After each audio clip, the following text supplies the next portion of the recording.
کرام، جیسے ہی محرم الحرام کا مہینہ آتا ہے، یزید کی کچھ وفادار اولادیں برساتی میڈک کی طرح نکل آتے ہیں اور اپنے ابا یزید کو بچانے کے لیے طرح طرح کی کوشش کرتے ہیں کہ کس طرح سے ہم اپنے ابا یزید کے دامن پر لگے ہوئے داغ کو مٹا دیں، اور اس کے لیے بڑی کوشش کرتے ہیں۔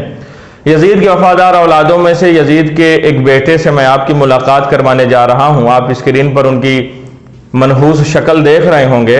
ان کا نام ہے طارق مردود۔ یہ صاحب ایسے ہیں کہ اپنے ابا یزید کو بچانے کے لیے اتنا مدہوش ہو گئے کہ اسی بات کا یہ انکار کر بیٹھے کہ یزید ہی نے امام علی مقام امام حسین رضی اللہ تعالیٰ عنہ کو شہید کروایا ہے۔ یہ کہتے ہیں کہ یزید کے دور میں تو امام علی مقام امام حسین رضی اللہ تعالیٰ عنہ کا قتل تو ہوا ہے، لیکن یزید کے حکم سے نہیں ہوا ہے۔ آئیے پہلے ان کی باتیں سن لیتے ہیں، پھر اس کے بعد جواب کی طرف آتے ہیں۔ السلام علیکم ورحمۃ اللہ تعالی وبرکاتہ۔ اب میں ایک بات عرض کروں، اسی طرح یزید کے بارے میں لوگ سوال پوچھتے ہیں یزید کیا، تو یزید کے بارے میں بھی دونوں طرف ہماری رائے کے حساب سے غلو ہے۔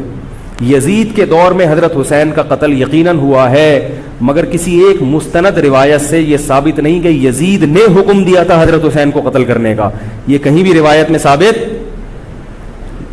کرام، آپ نے ملاحظہ فرما لیا کہ اپنے ابا یزید کو بچانے کے لیے کیا انہوں نے دلیل دی؟ کسی کتاب کا بھی حوالہ انہوں نے نہیں دیا کہ آخر یزید نے امام حسین کا قتل نہیں کروایا، یہ کس کتاب میں لکھا ہوا ہے۔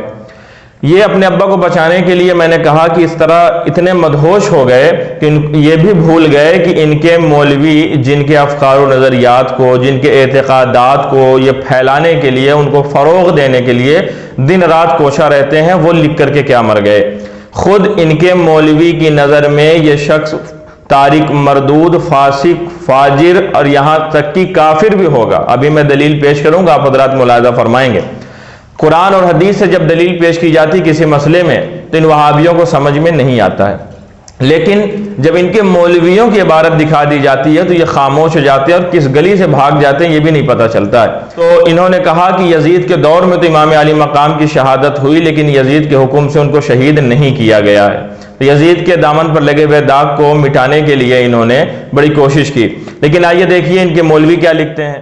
میں ایسی کتاب سے حوالہ دینے جا رہا ہوں جو کتاب دیوبندیوں اور وہابیوں کے نزدیک بہت مسلم ہے۔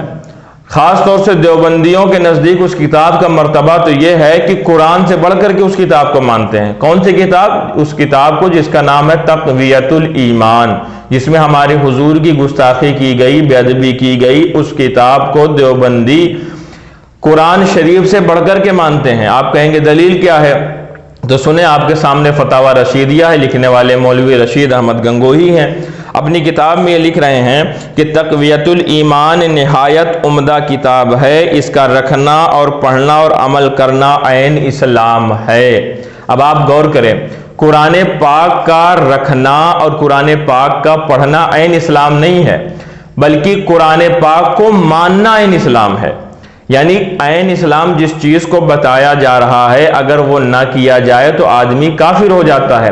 تو قرآن پاک کو اگر کوئی نہیں مانتا ہے تب تو وہ کافر ہے، لیکن اگر تلاوت نہیں کرتا یا اپنے گھر میں رکھتا نہیں تو اس کو تو آپ کافر نہیں کہہ دیں گے۔ تو معلوم ہوا کہ قرآن پاک کا ماننا تو عین اسلام ہے، لیکن قرآن کا رکھنا اور پڑھنا عین اسلام نہیں ہے۔ لیکن دیوبندیوں کے نزدیک تقویۃ الایمان کا رکھنا اور پڑھنا ہی عین اسلام ہے۔ یہ کتاب اتنی معتبر ان کے نزدیک ہے، تقویۃ الایمان۔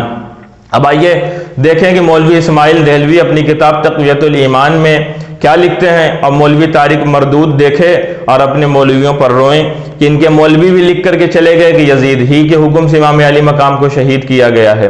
غور کریں یہ اپنے مولوی صاحب کی باتوں کو سنیں۔ مولوی اسماعیل دہلوی تقویۃ الایمان جو دیوبند سے چھپی ہے، اس کا صفحہ نمبر ہے 77 صفحہ نمبر 77 پر مولوی اسماعیل دہلوی لکھتے ہیں کہ یزید اور شمر نے پیغمبر کے نواسے کو مارا۔ اب مولوی طارق مردود کا اگر فتویٰ چہرہ دیکھ کر کے نہیں بدلتا تو اپنے مولوی پر فتویٰ لگائیں کہ ابا یزید پر آپ نے اتنا بڑا الزام کیسے لگا دیا ہے کہ شمر اور یزید نے جو امام علی مقام کو مارا۔ آگے لکھتے ہیں کہ اس کے بعد کہ یزید اور شمر نے پیغمبر کے نواسے کو مارا جو امام وقت تھے اور آپ کے خلیفہ تھے۔ مولوی طارق مردود چلو پر پانی میں ڈوب مرو، بلکہ یہ بھی زیادہ ہے، تم کو تو شرم سے ہی ڈوب کے مر جانا چاہیے کہ دن رات جن کے اعتقادات، جن کے افکار و نظریات کو فروغ دینے کے لیے کوشاں رہتے ہو، وہی تمہارے خلاف لکھ رہے ہیں۔ اور آگے دیکھ لیجئے، یہ دیوبندیوں کے حکیم الاسلام ہیں جن کا نام ہے قاری طیب، بہت بڑے بڑے القاب ان کو دیے جاتے ہیں، نہ جانے کیا کیا، گرو گھنٹال بہت بڑے ہیں دیوبندیوں کے۔ یہ قاری طیب ہے جو سابق محتمم تھے دارالعلوم دیوبند کے۔ یہ اپنی کتاب شہید کربلا اور یزید صفحہ نمبر 145 میں کیا لکھتے ہیں، ذرا سے بھی دیکھ لیجئے، حوالہ آپ کی اسکرین پر ہے۔ لکھتے ہیں کہ اس سے بڑھ کر کسی شخص کے لیے کوئی فسق و فجور بھی نہیں کہ وہ قاتل صحابی قرار پائے۔ یعنی یزید کے بارے میں مولوی طیب جو محتمم تھے، سابق محتمم دارالعلوم دیوبند کے، وہ یہ لکھ رہے ہیں کہ یزید کا فسق و فجور اس سے بڑھ کر اور کیا ہوگا کہ وہ امام حسین یعنی قاتل صحابی قرار پائے، یعنی امام حسین کا قاتل قرار پائے۔ اور آگے دیکھ لیجیے دوسری جگہ اسی کتاب یعنی شہید کربلا اور یزید صفحہ نمبر اس کا ہے 194، اس میں لکھتے ہیں کہ سلف صالحین کہتے ہیں کہ یزید خود باغی حق تھا، اس لیے امام کا خروج برحق تھا۔ تمہارے مولوی لکھ رہے ہیں کہ یزید باغی حق تھا اور امام کا خروج جو ہے وہ برحق تھا، تو بتائیں امام کس کے خلاف نکلے تھے؟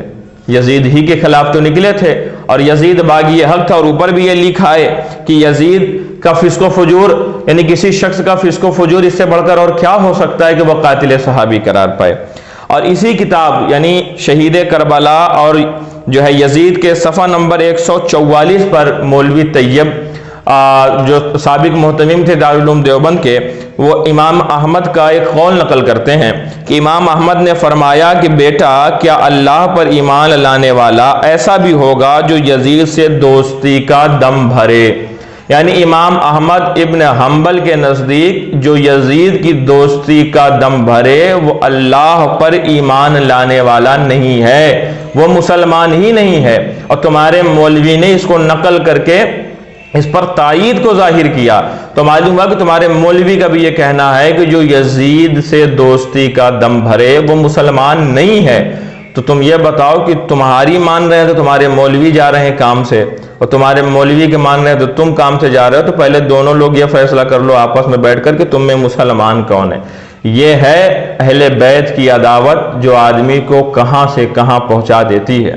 الحمدللہ ہم سنی برملا یہ اعلان کرتے ہیں کہ کلمہ توحید ہے تیری شہادت اے حسین، تو نہ ہوتا تو نہ رہ جاتی صداقت اے حسین، تیری قربانی نے زندہ کر دیا اسلام کو، وہ رہے گا تا ابد تیری بدولت اے حسین، طالبان منزل امن و سکون کے واسطے تیری قربانی ہوئی شمع ہدایت اے حسین، حال میرا کچھ بھی ہو ہے میرا عقیدہ یہی، حال میرا کچھ بھی ہو ہے میرا عقیدہ یہی، بخشوائے گی ہمیں تیری محبت اے حسین۔ اور میرے امام عشق و محبت اعلیٰ حضرت دریائے رحمت چشم علم و حکمت قاطع نجدیت قاطع صلح کلیت الشاہ امام احمد رضا خان فاضل بریلوی رضی اللہ تعالیٰ عنہ کا مجلہ بھائی استاد زمن شہنشاہ سخن علامہ حسن رضا خان